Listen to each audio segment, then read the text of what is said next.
Hi! Welcome to my channel ఇష్టమైన వంట. ఇవాళ మనం జామకాయ గురించి తెలుసుకుందాం. జామకాయతో ఎన్ని బెనిఫిట్సో అందరికీ తెలుసు.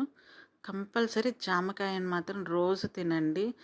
అది రోజు తిన్న దానివల్ల అన్ని హెల్త్ బెనిఫిట్స్ ఎక్కువనే అయితాయి. మనకి వచ్చేసి మన బాడీని కూల్ చేయడానికి మాత్రం చాలా యూజ్ అవుతుంది ఈ జామకాయ. ప్లస్ ఇప్పుడు వెయిట్ లాస్ వాళ్ళు కూడా జామకాయ తింటే ఎక్కువ అనిపిస్తది మనకి. ఒక్క జామకాయ తిన్నామనుకో, చాలా టమ్మీ మొత్తం ఫుల్ అనిపిస్తుంది. ఇంకా వేరే తినాలని కూడా అనిపించదు. సో, వెయిట్ లాస్‌కి కూడా చాలా యూజ్ అవుతుంది. నెక్స్ట్ వచ్చేసి ఇది మన కంటికి మంచిది. మన విటమిన్ సి అయితే అన్నీ మాక్సిమం ఫ్రూట్స్ కంటే ఎక్కువ విటమిన్ సి జామకాయలోనే ఉంది. కంపల్సరీ జామకాయ మాత్రం అందరూ తినండి.